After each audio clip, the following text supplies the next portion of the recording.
किया या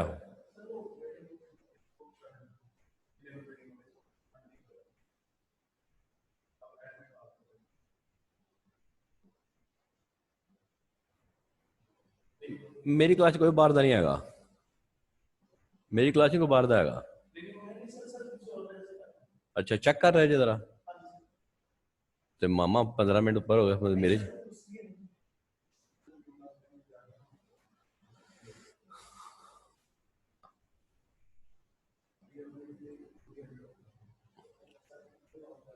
हाँ यार वीडियो माइक ऑन, अनम्यूट कर सबको। ये रूबा बिलाल को एंटर करो। अस्सलाम वालेकुम।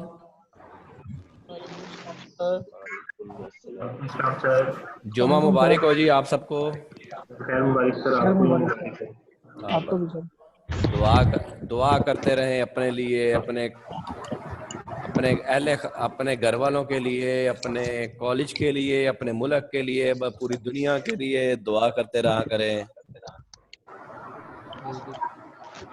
चलें जी, सबको म्यूट करें जी, अब सबको म्यूट करें।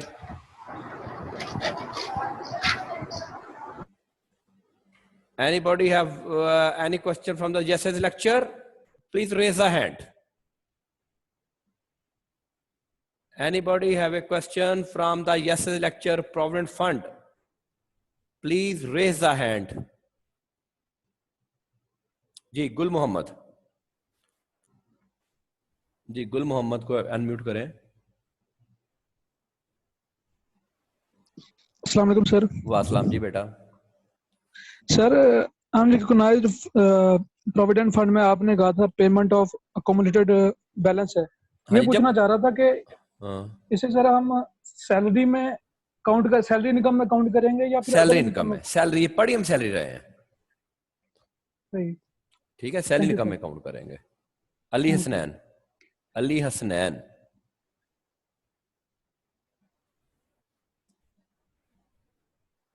जी अली हसनैन सर। वासलाम जी। सर ये मैंने पूछना था इंटरेस्ट अकोमोडेट सर, वो जो ये आपकी आवाज नहीं आ रही बेटा। ये है ईयरली इंटरेस्ट ऑन अकोमोडेटेड, आपने कल करवाई है, उसमें आपने सर 16% से मल्टीप्लाई भी किया और 20। हाँ वो 20% गिवन था ना सर, वो 20% गिवन था, उसको मैं 16% में ले आया। Yes sir. वो जो मार्का मिला हुआ था वो मिला था 20% के हिसाब से, ठीक सर। उसको मैं 16 पे ले आया। ठीक है सर। ठीक है ना। मैं बल्कि आपको इसमें एक सवाल एक और करवाता हूँ, सिर्फ इंटरेस्ट के हवाले से आज एक सवाल करते हैं हम। ठीक है सर। एनी अदर पर्सन जी, any other person, any other person have a question of the yesterday lecture? चले जी, हम एक अज्यूम करके क्वेश्चन करते हैं। प्लीज प्लेन पेज पे आ जाए।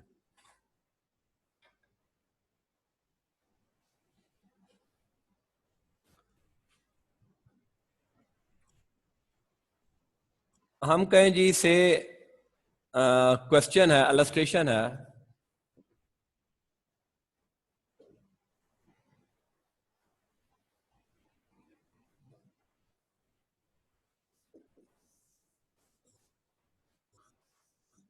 Mr. A received salary of rupees 9 lakh per annum. अच्छा जी, प्रोविडेंट फंड रिकॉग्नाइज्ड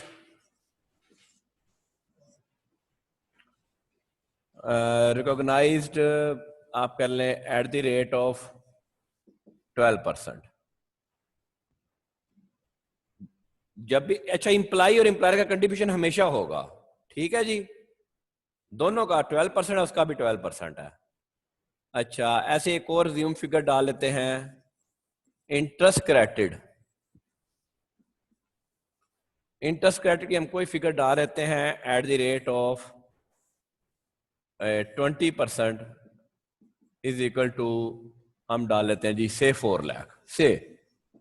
लो जी, इतना सवाल है जी। This is a question, answer. Salary आ गई जी 9 लाख।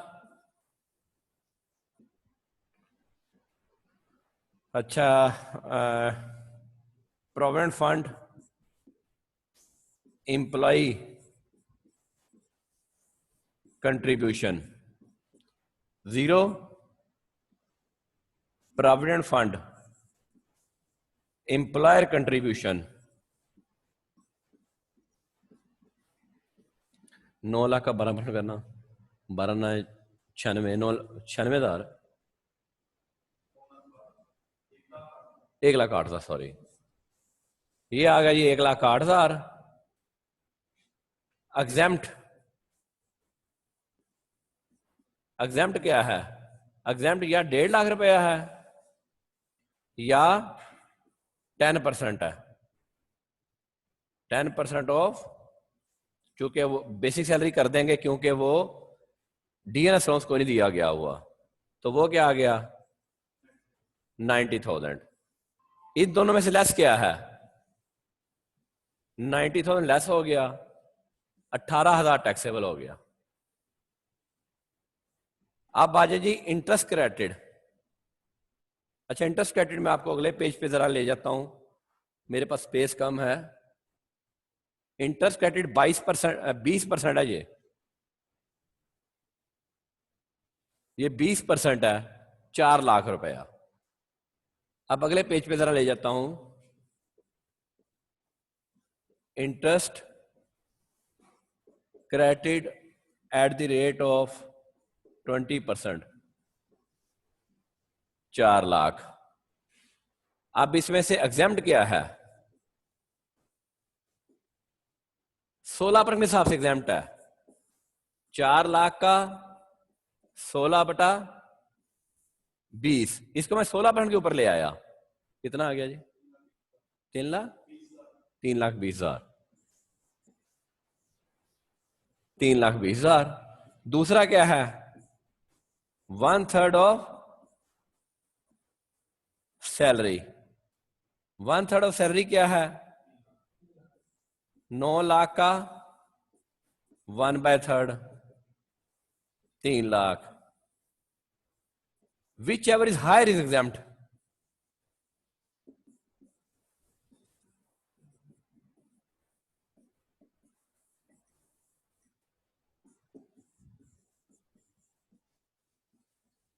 इन दोनों में हायर क्या है?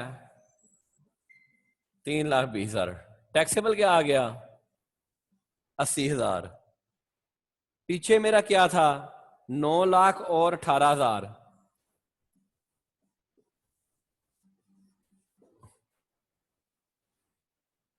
यहां मेरा आ गया जी 9,18,000, ये ब्रॉड फॉरवर्ड आया पीछे से, और जमा 80,000, 9,98,000। ये मेरी टैक्सेबल इनकम आ गई। लो जी वापिस आ जाओ, पहले इसको देखें।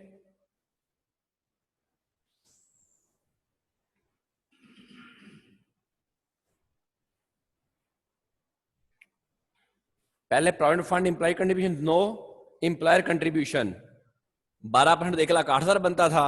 एग्जेम्प्ट 1.5 लाख या 10%, तो 10% कम था, तो 1,08,000 में से 90,000 माइनस किए तो 18,000 रह गया। ये दोनों जमा करके आए भाईजान, आपको जमा नफी बताना पड़ती है। इसी को मैं आगे ब्रॉडफोर्ड ले गया। फिर ये इंटरेस्ट क्रेडिट का है, ये सारा इंटरेस्ट क्रेडिट की कैलकुलेशन है। ये वाली सारी इंटरेस्ट कितना दिया था? 20% के हिसाब से 4 लाख। एग्जेम्प्ट क्या है? 4 लाख का 16%, 16% निकाल लिया 3,20,000। 1/3 of salary 3 lakh. Whichever is higher, higher क्या है? 3,20,000। 4 लाख में 3,20,000 निकाले तो 80,000 टैक्सेबल आ गया। कल हमने जो सवाल किया था उसमें इंटरेस्ट क्रेडिट 0 आ रहा था, ये मैंने अब आपका सवाल कर दिया जहां पे इंटरेस्ट क्रेडिट में कोई ना कोई अमाउंट आ रही थी। This is your taxable salary.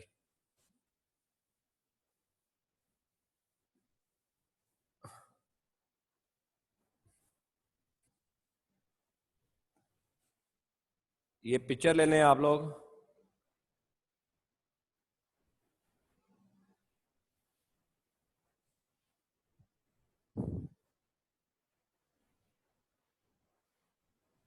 चलो कोई सवाल तो बोलो जी अब। Any question, any question, raise the hand please if you have any confusion.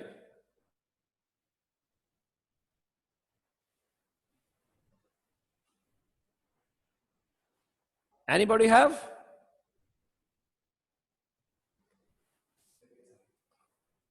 और सारे सुते पे हो और खुदा के लिए जाग जाओ। इतने लायक आप कैसे हो गए कि आपको सारी बात समझ आ जाए? Anybody raise a hand. जी Usama Farooq. Sir provident fund का जरा दोबारा बता दीजिएगा। बेटा प्रोविडेंट फंड 2 दिन से पढ़ा रहा हूँ, प्रोविडेंट फंड का कैसे दोबारा बता दूं? सर ये जो है पीछे कैलकुलेशन की है। कौन सी? सर ये भी एम्प्लॉयर वाली?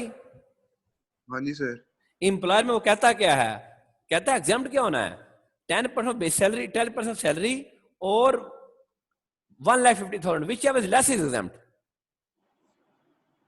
पहले हमने प्रोविडेंट फंड निकाली के एम्प्लॉयर ने कंट्रीब्यूट कितना किया।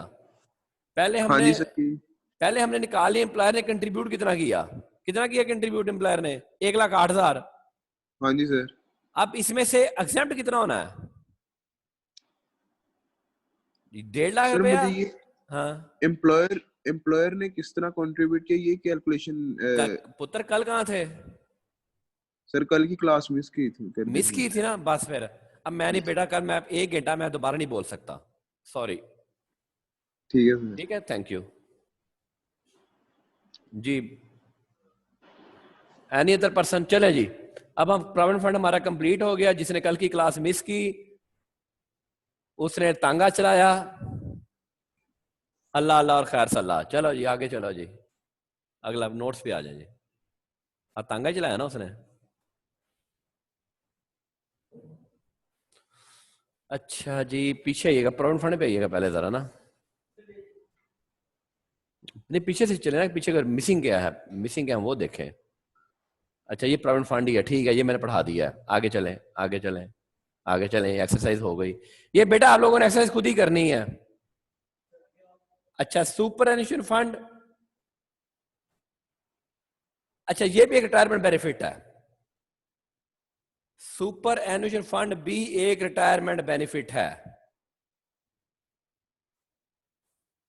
This is another retirement benefit. इसको आप पढ़ लीजिएगा, ये मोस्ट ऑफ द एग्जाम्प्ट है जी। ये भी रिटायरमेंट बेनिफिट है। ये भी प्रोविडेंट फंड की तरह का ही होता है। इसमें जो एम्प्लॉयर कंट्रीब्यूशन है सारा एग्जाम्प्ट है, इंटरेस्ट क्रेडिट वो भी सारा एग्जाम्प्ट है, कोई डेथ के बाद किसी को पैसे मिलते हैं वो भी एग्जाम्प्ट है। ये एग्जाम्प्ट ही है जी।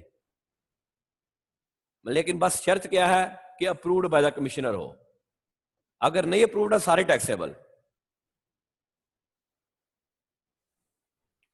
अगर अनअप्रूव्ड है सारा टैक्सेबल, अगर अप्रूव्ड है तो ये सारे एग्जाम्प्ट।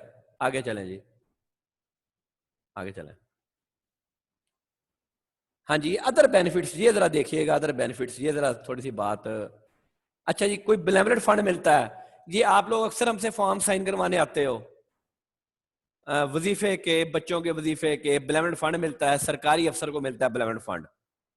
वो जो बेनेवलेंट फंड मिलता है that is also exempt from tax, वो भी टोटल एग्जाम्प्ट है जी।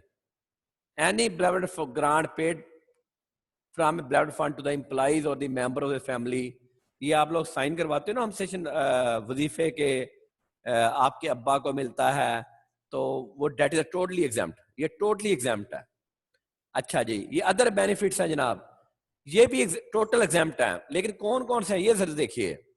फ्री और subsidise food provide by the hotel and restaurant to their employees.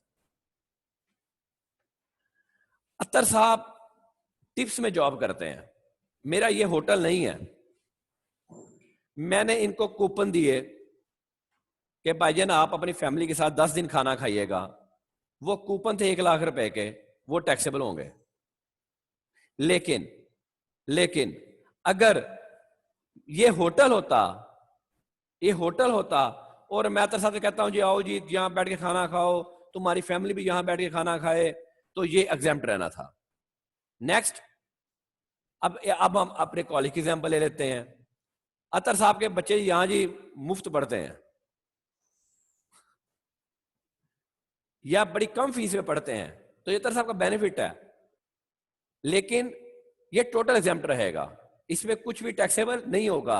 ये स्पेशल प्रोविजन है लॉ की, ये लॉ की स्पेशल प्रोविजन हैं, और लॉ का रेफरेंस भी दिया गया कि क्लॉज 53 ये है, पार्ट 1 है, सेकंड स्केड्यूल है, ये लॉ की स्पेशल प्रोविजन हैं। देखो लिखा क्या हुआ है, the following perquisite received by an employee by virtue of his employment, अपनी नौकरी की वजह से। मैडम अनम के बच्चे अगर टिप्स स्कूल में पढ़ते हैं और मैं कहता हूं जी कि आपने कोई फीस नहीं देनी चूंकि आप यहाँ पे जॉब करती हैं, तो बाजार इसमें अनम का फायदा तो है, मैडम अनम का फायदा तो है, लेकिन ये टैक्सेबल नहीं होगा। अगर मेरा होटल है, क्यूम साहब मेरे पास होटल में खाना खाते हैं अपनी बेगम के साथ, तो वो भी एग्जाम्प्ट रहेगा। इसी तरह मेरा हॉस्पिटल है, अज्यूम कर लें वहां पे मेरे अपने एम्प्लॉय का कोई टैक्स ट्रीटमेंट मेडिकल ट्रीटमेंट होता है, तो वो भी एग्जाम्प्ट है।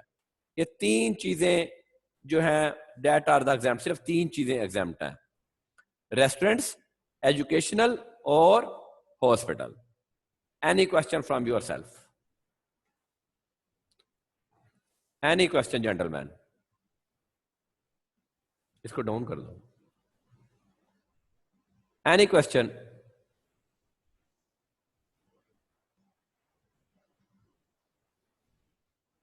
जी हाफिज अतीक।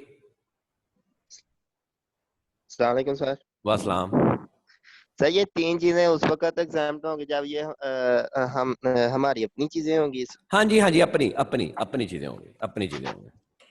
Okay okay. जैसे कॉलेज मेरा अपना है, लेकिन यस अगर सर। अगर मेरा कॉलेज अपना नहीं, मैं Parker rental, yes sir. Parker rental में मैं किसी एम्प्लॉय के बच्चे की फीस देता हूं, यस सर।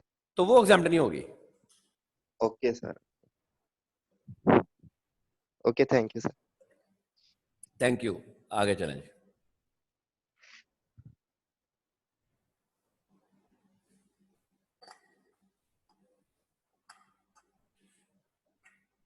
किसी और का सवाल तो बोले बेटा। Anybody have an question? चलें जी, आगे चलें।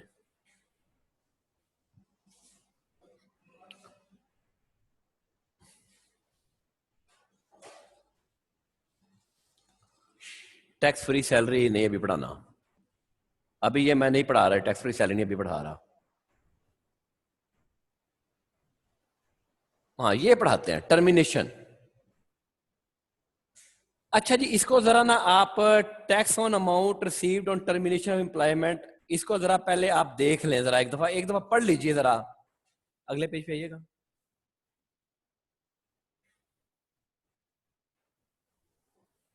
हाँ जी, आपने यहां तक पढ़ना है तो मैं आपको समझाता हूं।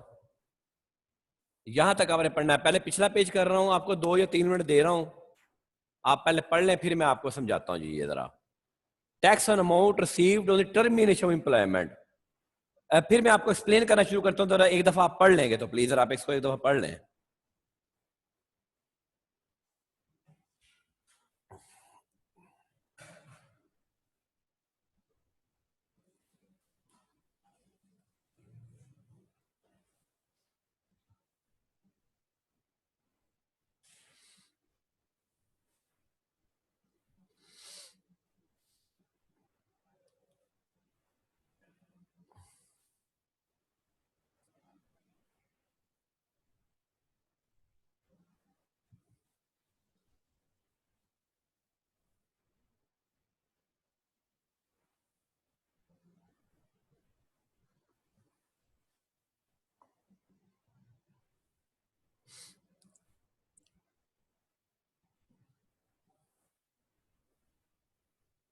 अगला पेज पे आ जाओ, ठहर जाओ भी, ठहर जाओ।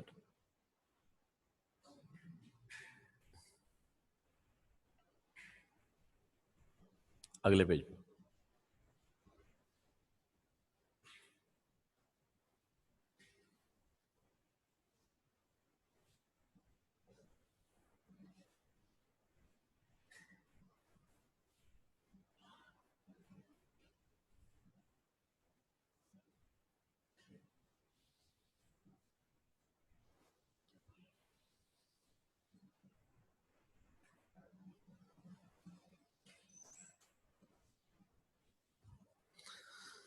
अच्छा जी,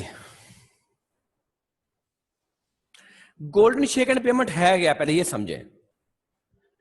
गोल्डन शेक एंड पेमेंट्स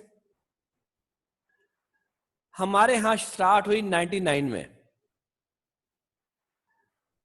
हमारे यहां बंदा रिटायर होता है 60 साल की उम्र में, लेकिन आपको पता है कि जो बंदा 50 से ऊपर चला जाता है वो अब ध्यान अफसर बन जाता है, वो जरा काम कम करता है, महंगा बहुत हो जाता है एम्प्लॉयर के हिसाब से, लेकिन वो काम कम करता है।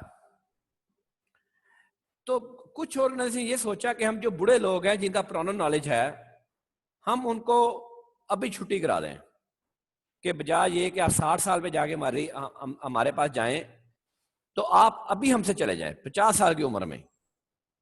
और आपने जो 60 साल के वक्त पैसे लेने थे, आपने जो 60 साल की उम्र में पैसे लेने थे, से 6 मिलियन, कि आपको 6 मिलियन मैंने 60 साल की उम्र में देना था, आज आप 50 साल के हुए हैं, आप आज मुझसे 9 मिलियन ले लें, लेकिन हम हमारी ऑर्गेनाइजेशन चले जाए। इसको बोलते हैं golden shake hand. Golden shake hand एक एक्यूमुलेट अमाउंट है, जो उसकी 1 साल की सर्विस का नतीजा नहीं है, जो उसकी 1 साल की सर्विस का नतीजा नहीं है। जाहिर है वो पीछे से जॉब करता आ रहा है 20 साल से, 15 साल से, व्हाट्सएवर इज, तो आज आके वो उसको मैं गोल्डन शेक हैंड दे रहा हूं। तो गोल्डन शेक हैंड बेसिकली क्या है, अर्ली रिटायरमेंट, टर्मिनेशन। वैसे तो उसने 60 साल के बाद जाना था, लेकिन ये क्या, अर्ली रिटायरमेंट। अर्ली रिटायरमेंट भी कर रहा हूं, पैसे भी ज्यादा दे रहा हूं। क्यों दे रहा हूं, कि यार इसकी जगह पे मैं 2 यंग बच्चे रखूंगा, और वो जी वो 30,000 रुपये रखूंगा, ये मुझे 5 लाख ले रहा है। तो एम्प्लॉयर बाज का इस तरह कैलकुलेशन करता है। अब जो पैसे उसको इकट्ठे मिले, उस बंदे को मिले तो सैलरी की वजह से। ये बेसिकली क्या है, profit in lieu of salary. ये बेसिकली क्या है, हम टर्म पढ़ के आए थे, profit in lieu of salary. हमने आज उसको निकाल दिया, अब उसको इकट्ठा ही 9 मिलियन मिला। अब 9 मिलियन, और हम ये पढ़ के आए कि salary received during the taxable, salary received during the year is taxable. तो भाईजान उसको तो टैक्स ही बहुत ज्यादा लग जाएगा, उसका टैक्स। तो इसका मतलब है कि अगर मैंने उसको 9 मिलियन दिया तो शायद 3 मिलियन बीच में गवर्नमेंट ले जाए। तो यहां पे लॉ ने एक हल निकाला। लॉ ने हल क्या निकाला, लॉ ने कहा कि सैलरी जो उसको मिली है वो तो वैसे टैक्स होगी, सैलरी जो मिली है वो जिस तरह हम रूटीन में टैक्स करते हैं वैसे टैक्स होगी, लेकिन गोल्डन शेक हैंड के पैसे जो मिले हैं ना, वो टैक्स होंगे separate block of separate block. हम अभी तक जितनी टैक्स पढ़ते आ रहे हैं ना, हम पढ़ते आ रहे हैं नॉर्मल टैक्स रिजीम। हम क्या पढ़ते आ रहे हैं, एनटीआर, नॉर्मल टैक्स रिजीम।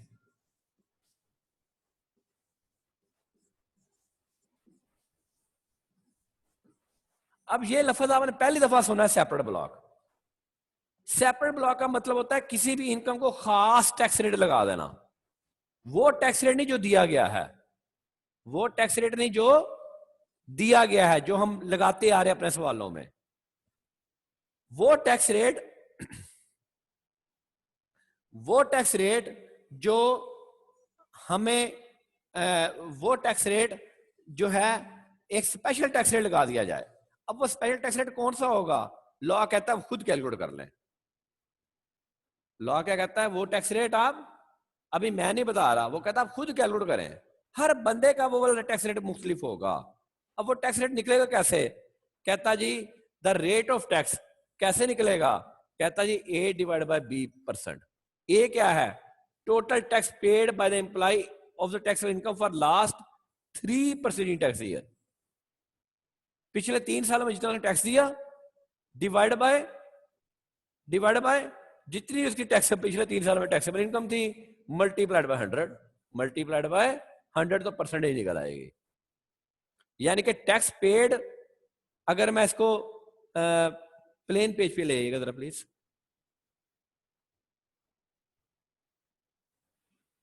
यानी कि इसका टैक्स रेट कैसे निकलेगा,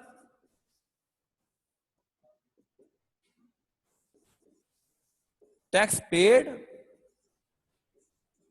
for last 3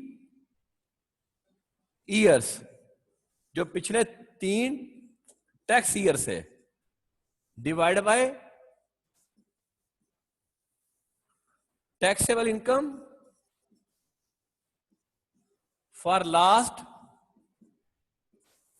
3 tax years multiplied by 100।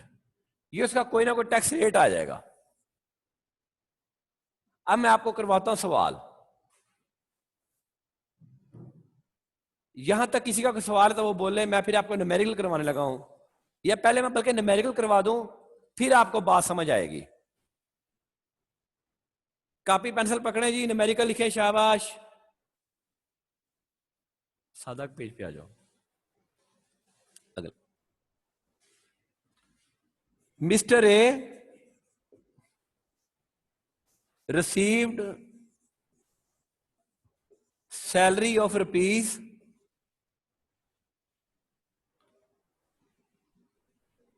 5 million in tax year 2020.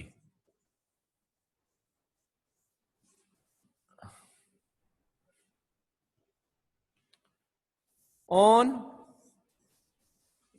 June 30th, 2020, he decided to retire. He decided to retire under golden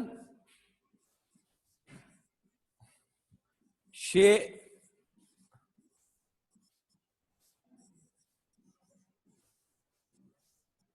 hand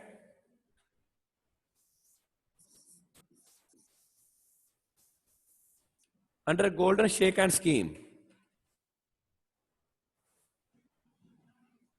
and received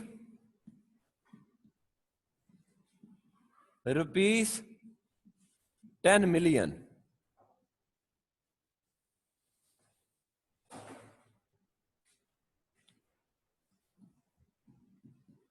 His salary data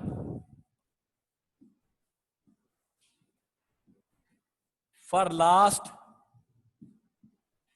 3 tax year is as under. पिछले 3 साल कौन कौन से हैं? Tax year, total income या taxable income, आप इसको taxable income ही कहें,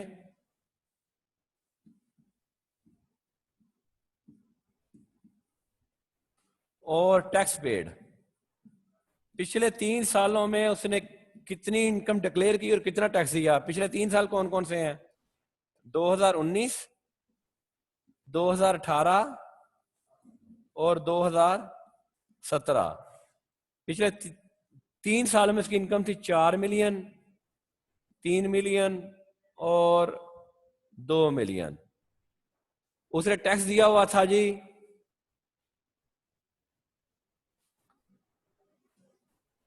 4 लाख, ये गिवन होगा सवाल में, 3 लाख, 4 लाख 20 हजार, 2 लाख 40 हजार और 1 लाख 80 हजार। ये उसने पिछले 3 सालों में पिछले टैक्स ईयर के हिसाब से टैक्स दिया हुआ था।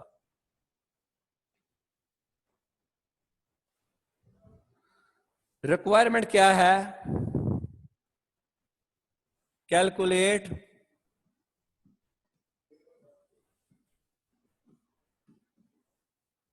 Tax liability under both options. यहां पे सरकार 2 ऑप्शन देती है, बोथ ऑप्शंस। चलें, ये पहले आप लिख लें, फिर मैं सवाल करता हूं जी।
अच्छा जी, अब आ जाए सवाल के ऊपर जी।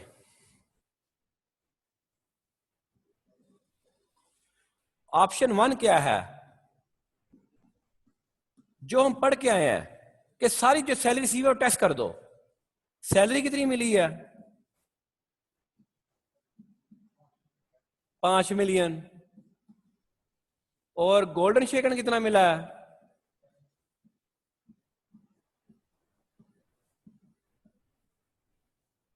10 मिलियन।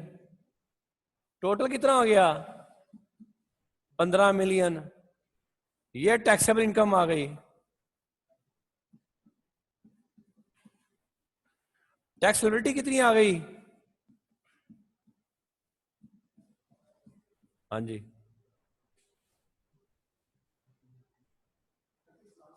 हाँ, 31,70,000। टैक्सेबिलिटी आ गई जनाब 31,70,000।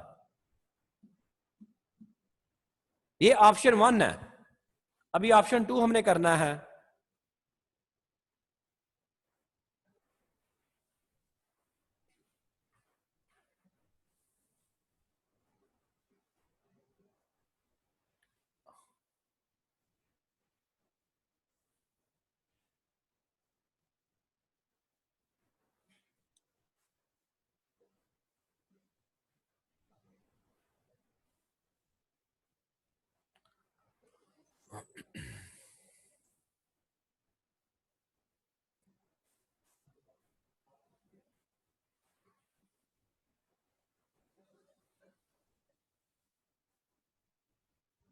ऑप्शन 2। ऑप्शन 2 में हमें पहले क्या चाहिए? मैं वापस जा रहा हूं यहां पे।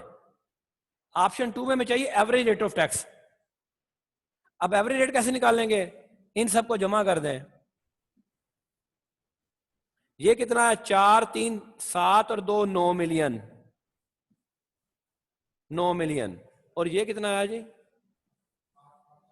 जी ये आया जी 8,40,000।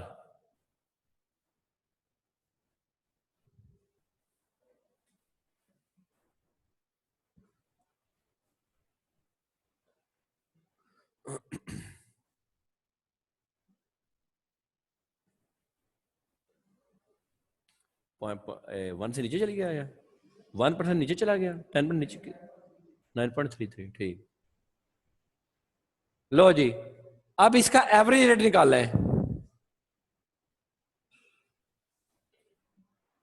अब इसका निकालेंगे हम ऑप्शन 2। ऑप्शन 2 में मुझे सैलरी कितनी मिली है उस साल? 5 मिलियन। 5 मिलियन के ऊपर टैक्स कितना बनता है? 6,70,000। अच्छा जी, अब मुझे वो एवरेज रेट ऑफ टैक्स निकालना है सेपरेट ब्लॉक के लिए। Average rate of tax. Average rate of tax कितना बनता है? पहले फिगर्स देख लें आप लोग। वो देखिए 8,40,000 और divide by 9 million. 8,40,000 divide by 9 million कितना है जी? 9.33%। Multiplied by 100, 9.33%। अब सेपरेट ब्लॉक गोल्डन शेकन कितना मिला मुझे?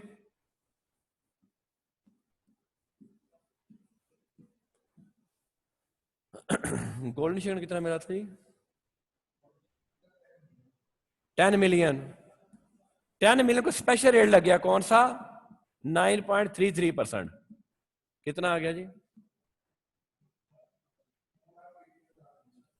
9,33,300। इसको जमा कर दें।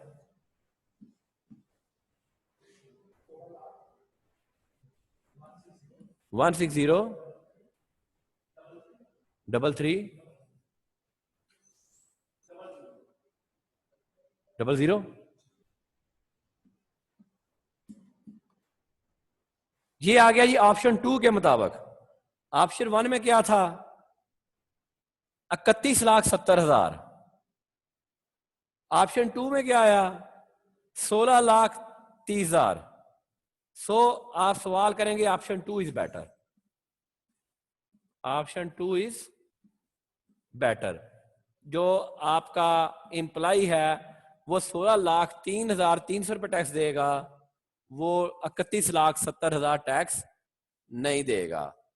अब मैं 2-2 मिनट के लिए स्लाइड होल्ड कर रहा हूं सारी की सारी। ये मेरा क्वेश्चन था जी, ये मेरा सवाल था।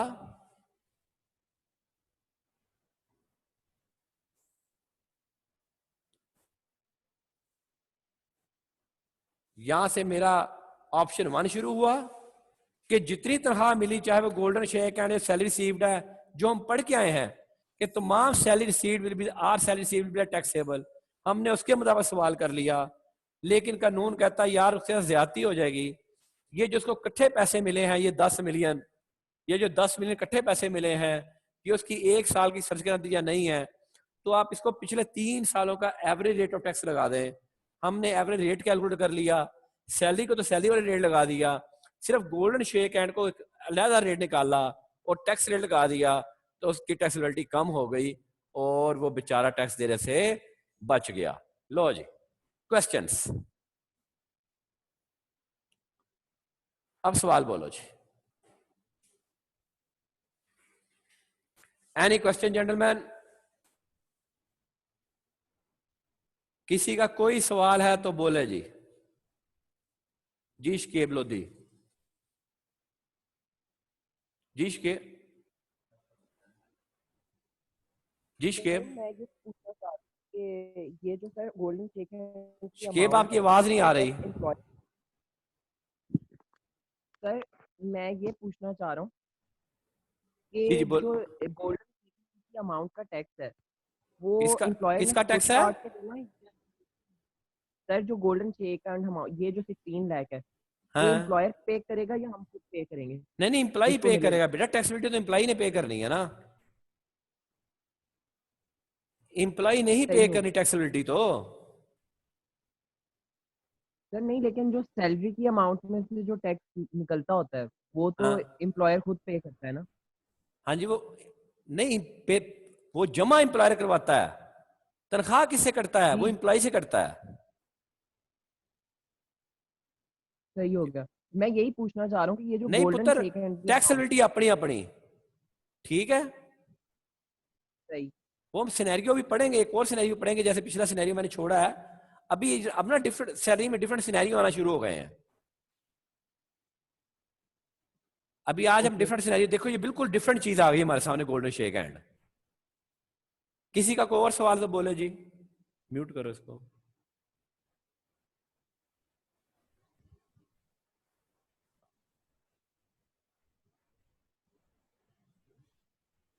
जी जी सोहेल अशरफ। जी अस्सलाम वासलाम जी, वालेकुम। जी बेटा। जी सर, ये जो 9,10,000 है जी सर, ये जो गोल्डन शेक हैंड है ना, इसमें कैलकुलेशन मिस्टेक है। कैलकुलेशन मिस्टेक है गोल्डन शेक हैंड में? जी कहाँ पे? सर, ये 9,33,000 बनती है। मैं 300 रुपए लिख दी है। जी जी जी और नहीं नहीं, 9.33%, 33% है ना यार, वो अच्छा अच्छा 9.3333 है। जी जी जी जी ठीक है, ठीक हो। हाँ। जी सर। किसी और का कोई सवाल है तो बोले जी, किसी और का कोई सवाल है तो बोले जी। Anybody have another question? ये देखो, अब मैंने एक सवाल आपको यहां भी करवाया हुआ है, एक सवाल आपको अपने नोट्स में भी गिवन है। ये देखें, ये सवाल आपके नोट्स में भी गिवन है।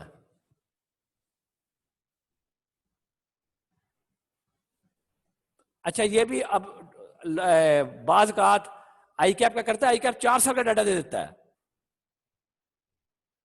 लेकिन आप कानून ने क्या लिखा हुआ है? 3 इयर्स। तो आपने लास्ट 3 इयर्स ले लेने हैं, लास्ट 4 इयर्स नहीं लेने।